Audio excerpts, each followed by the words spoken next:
میں نے کراچی کے ایک مشہور شاپنگ سینٹر میں اس کو پہلی بار دیکھا تھا. وہ وہاں سیلز مین تھا اور کافی سمارٹ اور خوبصورت تھا. اس میں گاہک کو مائل و قائل کرنے کی خداداد صلاحیت تھی. یہی وجہ تھی کہ مالک کا منظور نظر تھا، کیونکہ اس کی چرب زبانی کے باعث سیل خاطر خواہ ہوتے تھے. میں اپنی دوست نتاشا کے ساتھ اس شاپنگ مال کے کاسمیٹک کارنر میں گئی تھی، جہاں زیادہ تر خواتین کی دلچسپی کا سامان سجا ہوا تھا. میں نے ذرا دیر میں ہی اندازہ کر لیا کہ یہ نوجوان سیلز مین خواتین کو گھیر کر خریداری کروانے کا ماہر ہے. اس کا نام ارباب خان تھا. نیلی آنکھیں، سنہرے بال، اونچا لمبا اور گورا چٹا. کیا بانک پن تھا موصوف میں. ایسا کم ہی ہوتا تھا کہ کوئی عورت اس کی طرف جائے اور کچھ خریدے بغیر چلی آئے. ارباب خان کا تعلق متوسط گھرانے سے تھا. اس کو مذہب سے کچھ خاص شغف نہیں تھا.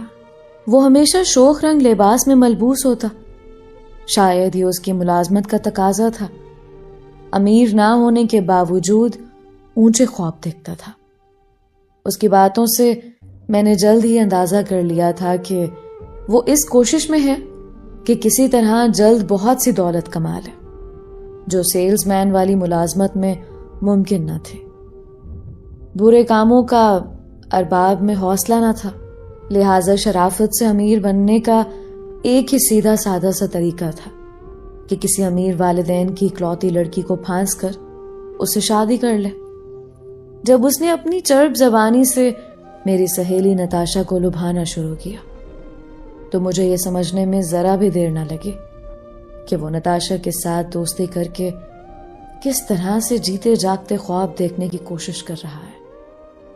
اس کاسمیٹک سینٹر پر ہر طبقے کی لڑکیاں آیا کرتی تھیں. وہ اس تلاش میں تھا کہ اس کی نظر نتاشا پر پڑ گئی.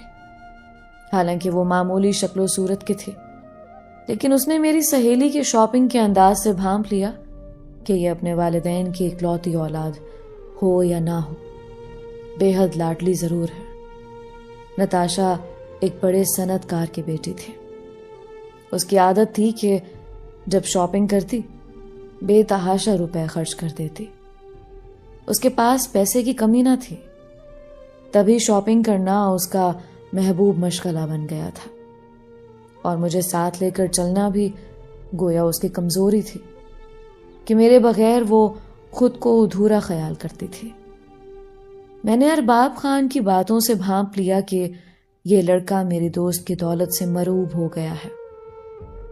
اس نے ہمیں بڑی سی قیمتی گاڑی سے اترتے بھی دیکھ لیا تھا، ورنہ معمولی صورت کی نتاشا میں سوائے دولت مند ہونے کے اور کوئی کشش نہ تھی. لباس بھی وہ ایسے فیشن کے منتخب کرتی کہ عجوبہ لگتے. اوپر سے گفتگو بھی بے اثر ہی کرتی تھی. چالاک ارباب نے اس کو غیر معمولی توجہ دینی شروع کر دی تو وہ بار بار اس کے کاسمیٹک سینٹر جانے لگے، اور تبھی میرے دل میں خطرے کی گھنٹیاں بج گئیں. نتاشا اس کی غیر معمولی توجہ سے سرشار ہو کر رفتہ رفتہ ارباب خان کی جانب ملتفت ہونے لگے. یوں بات بڑھتے بڑھتے روایتی محبت کے قصے پر آ کر ٹھہر گئی. بس پھر کیا تھا، ارباب نے برسوں پہلے جو خواب دیکھا تھا اس کو عملی جامہ پہنانا شروع کر دیا. یہ لڑکی کسی اعتبار سے اس کا آئیڈیل نہ تھی، تاہم اس نوجوان نے میری دوست کو اپنی محبت کا پکا یقین دلایا. اب اسے اپنے خواب کی تعبیر پوری ہوتی نظر آنے لگی، کیونکہ بھولی بھالی نتاشا اس کے مردانہ حسن اور خوش گفتاری سے اتنی متاثر ہو گئی تھی کہ اب اس کا ارباب سے ملے بغیر جی نہیں لگتا تھا. ارباب کی ڈیوٹی آدھا دن بعد بدل جاتی تھی. صبح 9 سے 4 بجے تک اس کی ڈیوٹی ہوتی. اس کے بعد دوسرے سیلز مین کی باری آ جاتی اور وہ محبت کی منزلیں طے کرنے کو آزاد ہو جاتا. میں جانتی تھی کہ ارباب خان جو متوسط اور مذہبی گھرانے سے ہے، اس کے خاندان میں ایسی باتوں کو برداشت نہیں کیا جاتا کہ وہ کسی لڑکی کے ساتھ آزادانہ گھومے پھرے. اور غیر خاندان میں شادی پر ان کے ہاں سخت پابندی تھی. جو ایسا کرتا تھا اس کو اچھی نظروں سے نہ دیکھا جاتا تھا. مگر اس پر تو دولت مند ہونے کا بھوت تھا. حالانکہ یہ لوگ اتنے صاحب حیثیت بھی نہ تھے کہ نتاشا کے والد جیسے دولت مندوں کے چونچلے اٹھاتے. ارباب خان کو شام میں کلب جانا اور ڈانس کرنا نتاشا نے سکھایا. حتیٰ کہ تمبولا کھیلنا بھی اسے نہیں آتا تھا، جبکہ یہ میری دوست کا محبوب کھیل تھا. تاش بھی وہ بہت شوق سے کھیلتی تھی. وہ جب ارباب سے ملنے جاتی تو کچھ نہ کچھ رقم زبردستی اس کی جیب میں ڈال دیتی. اس نے ارباب کو کبھی یہ احساس نہ ہونے دیا کہ وہ غریب ہے اور نتاشا امیر. کبھی کبھی ساحل سمندر کسی خوبصورت تفریحی مقام پر یا کسی رومانی ماحول میں جب وہ دونوں ساتھ بیٹھتے تو وہ اس قدر کھو جاتی کہ بس سے باہر ہونے لگتے. حالانکہ ارباب بھی ایک نوجوان لڑکا تھا، لیکن اس نے بھی اپنی طرف سے برائی کے لیے پہل نہ کی، نہ ہی اس حوالے سے میری دوست کی ہمت افزائی کی. یہ دراصل ارباب کے دل میں اس جذباتی لڑکی کے لیے اس قسم کے جذبات تھے ہی نہیں. وہ تو اپنے مقصد یعنی اس کی دولت پر نظر رکھے ہوئے تھا. یہ شرافت سے شادی کر کے امیر ہو جائے، تبھی اس نے نتاشا کی نسوانیت کو برباد کرنے کی کوشش نہ کی. وہ اکثر شکوہ کرتی کہ ارباب حد سے زیادہ شریف ہے، مڈل کلاس آدمی ہے نا. ان لوگوں کو بچپن سے یہی سبق پڑھایا جاتا ہے کہ اپنے جذبوں پر قابو رکھو، تبھی یہ ایسا ہے. یوں بھی اسے ارباب کی سرد مہری سے شکوہ ہوتا، اور کبھی فخریہ کہتی کہ دیکھو میں نے کتنے صحیح بندے کا انتخاب کیا ہے، جس کو ہوس نہیں بلکہ سچی محبت سے سروکار ہے. ارباب کے محتاط رویے کو اس نے شرافت جانا اور دل میں اس کی قدر و منزلت کئی گنا بڑھتی گئی. وہ اسے سچ مچ خلوص دل سے شادی کی خواہش مند ہو گئی. اس نے اپنے گھر والوں سے ارباب کی اتنی تعریفیں کی کہ گھر والوں کو قائل ہونا پڑا. جب بیٹی کا اصرار بڑھا تو اس کے ڈیڈی نے ارباب کو ملاقات کے لیے گھر بلایا اور کافی آؤ بھگت کے. انہوں نے ارباب سے ہر وہ بات پوچھی جو داماد بنانے کے لیے پوچھنا ضروری تھے، اور اسے کہا کہ ہفتے بعد سوچ بچار کر کے جواب دیں گے کہ تم کو داماد بنانا چاہیے یا نہیں. تاہم اس کو گرم جوشی سے ہی رخصت کیا. ایک ہفتہ بعد جب ارباب نتاشا کے والد سے ملنے گیا تو انہوں نے کہا کہ ہم تو راضی ہیں، مگر تم پہلے یہ بتاؤ کہ کیا تم ہماری بیٹی کو وہی آسائشیں مہیا کر سکو گے جو اس کو یہاں حاصل ہے؟ کیا تمہارا گھر بھی ایسا ہی ہے جیسا ہمارا ہے؟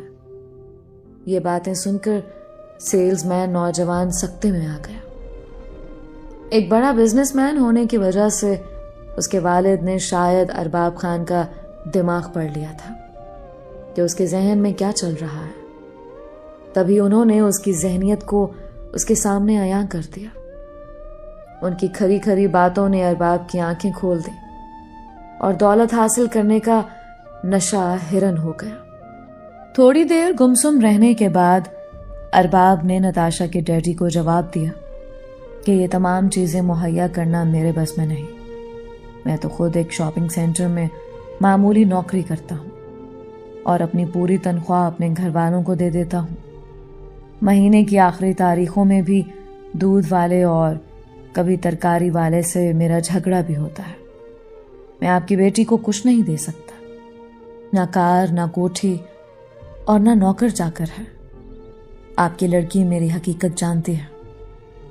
تاہم اس نے خود مجھ سے شادی پر آمادگی ظاہر کی ہے اور اس کے حوصلہ دینے پر میں آپ کے در دولت پر آیا ہوں. بے شک میری بات کی سچائی جاننے کے لیے آپ اپنی صاحبزادی سے پوچھ سکتے ہیں.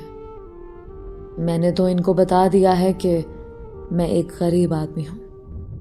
ارباب کے بیان پر گھاگ بزنس مین نے ذرا ٹھہر کر کہا، ٹھیک ہے، تو تم جس قدر بھی اونچے خواب دیکھو مگر زیادہ لالچ برا ہوتا ہے، اور لالچی انسان کو کوئی بھی کبھی بھی اپنی بیٹی دینا پسند نہیں کرتا۔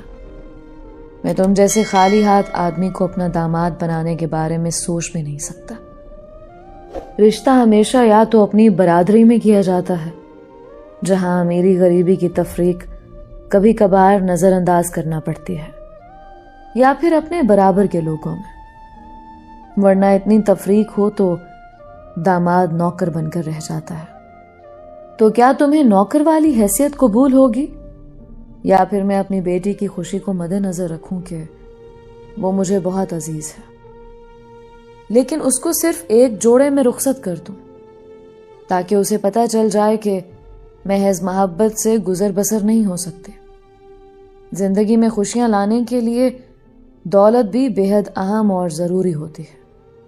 اگر تم کو اس صورت میں میری بیٹی سے شادی منظور ہے کہ میں اس کو جائیداد میں سے کچھ نہیں دوں گا، صرف ایک جوڑے میں رخصت کروں گا، جہیز میں بھی پھوٹی کوڑی اسے نہ ملے گی۔ اگر تم کو اس صورت نتاشا قبول ہو تو میں تمہارا اسے نکاح پڑھوانے پر تیار ہوں۔ تم اپنے والدین کو میرے پاس بھیج دو۔ میں چاہتا ہوں کہ جس کو میں نے اتنے نازوں سے پالا ہے وہ لاڈلی یہ بھی جان لے کہ زندگی کی حقیقتیں کیسی ہوتی ہیں۔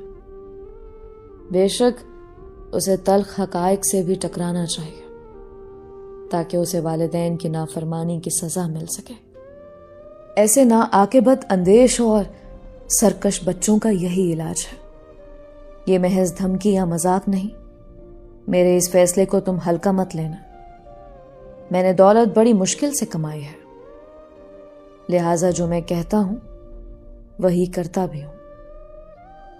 تمہیں میرا فیصلہ قبول ہو تو اپنے والدین سے کہہ دو، وہ آ کر شادی کی تاریخ طے کر لیں، لیکن مجھ سے کچھ ملنے کی امید نہ رکھیں۔ اس کے بعد جو تم لوگوں کی قسمت، جو حالات ہوں گے، مجھ سے شکوہ مت کرنا۔ زندگی جیسی بھی ہو اپنے بلبوتے پر گزارنا، اور اگر تم کو یہ صورتحال منظور نہیں ہے تو خبردار، جو آئندہ میری بیٹی سے ملنے کی کوشش کی۔ میں اپنی عزت کی حفاظت کرنا جانتا ہوں، میں جان لینا بھی جانتا ہوں اور دینا بھی۔ تم نے نتاشا سے ملاقاتیں جاری رکھی تو اس دنیا سے اوپر بھجوا دوں گا، اور یہ میرے لیے مشکل بات نہیں ہے۔ اس ملک میں کرائے کے قاتل بہت ہیں۔ ارباب کا ایک رئیس سے پہلی بار سابقہ پڑا تھا۔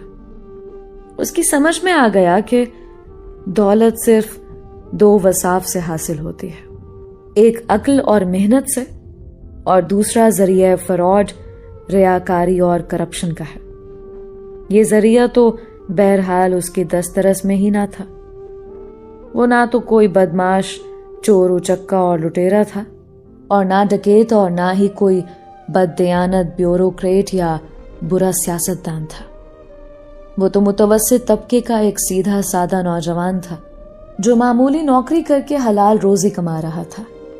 بس اس کے کچھ خواب تھے جو کچھ بے لگام سے بھی تھے، تبھی اس نے شارٹ کٹ سے اپنے خواب پورے کرنے کی کوشش کی تھی۔ بہرحال اب اسے اپنی چال پر نظر ثانی کا موقع ملا۔ اس نے سوچا کہ کیا خبر نتاشا، جس نے کبھی غربت میں ایک دن بھی نہ گزارا، غربت میں اس کا ہاتھ دے بھی سکے یا نہیں۔ وہ مجھ سے اس وجہ سے طلاق طلب کر لے کہ میں اس کی آسائشیں پوری نہ کر سکوں، اسے اپنی خواہشوں کا گلا گھونٹنا پڑ جائے، اور وہ نہ آسودہ ہو جائے تو بہتر یہی ہے کہ میں اسے نہ ملوں اور کنارہ کر لوں۔ اس نے یہ بھی غلط سوچا جیسا اس دولت کے لالچی نے ابتدا میں غلط سوچا تھا، مگر میں اپنی دوست نتاشا کو اس کے بچپن سے جانتی تھی۔ وہ ایسی لڑکی تھی کہ غربت میں بھی کبھی اس کا ساتھ نہ چھوڑتی، اور اس پل صراط کو پار کرنے میں اس کی مدد کرتی۔ اس کے ڈیڈی کا مقصد بھی ارباب کے پختہ ارادے کو، اس کے حوصلے اور ہمت کو آزمانا ہی تھا، ورنہ کوئی بھی دولت مند باپ اپنی بیٹی کی خوشی کے لیے قربانی دیتا ہے تو پھر وہ اس کی خوشیوں کا نگہبان بھی بن جاتا ہے۔ ارباب کی کوہتائے سوچ نے اس بیچ راستے سے واپس پلٹ جانے کا مشورہ دیا، کیونکہ اصل بات یہی تھی کہ اس نے نتاشا سے نہیں بلکہ اس کی دولت سے محبت کی تھی۔ وہ اس کی دولت کے حصول کی خاطر محبت کا جال پھینک کر خود ہواؤں میں اڑ رہا تھا، اور جب دولت کے تصور کو جدا کر کے اس نے نتاشا کو دیکھا تو وہ اسے محض کاغذ کا ایک پھول نظر آئی جس میں خوشبو نہیں ہوتی۔ اس کا فیصلہ یہی ثابت کرتا تھا کہ وہ لالچی اور ایک خود غرض انسان ہے۔ نتاشا کی ڈیڈی سے ملاقات کے تیسرے روز اس نے جب میری دوست کو فون کیا تو میں اس کے پاس بیٹھی ہوئی تھی۔ اس نے اسپیکر آن کر دیا۔ وہ کہہ رہا تھا کہ میں پاکستان سے باہر جا رہا ہوں، میرا انتظار مت کرنا، میں شاید واپس نہ آ سکوں۔ یہ سن کر نتاشا کا رنگ زرد ہو گیا اور وہ رونے بلکنے لگے، مگر ادھر سے جواب نہ آیا اور فون بند کر دیا گیا۔ ارباب کے ایک دوست نے اس کے ویزے کا بندوبست کر دیا، یوں وہ یونان یا اٹلی جانے کی بجائے دبئی چلا گیا۔ کافی عرصہ وہاں رہنے کے بعد اس نے اتنا کما لیا کہ خود کو مالدار کہہ سکے۔ وہ خوشحال تو ہو گیا، مگر اس نے لڑکی کے والد کی باتوں سے خوفزدہ ہو کر نتاشا کو کھو دیا۔ شاید اس کی شخصیت میں کچھ کمی تھی، محبت میں خلوص نہ تھا کہ خود پر بھروسہ رکھتا۔ اگر یہ دو اوصاف انسان کی شخصیت میں نہ ہوں تو اس کے لیے سچی خوشیوں کا حصول مشکل ہو جاتا ہے۔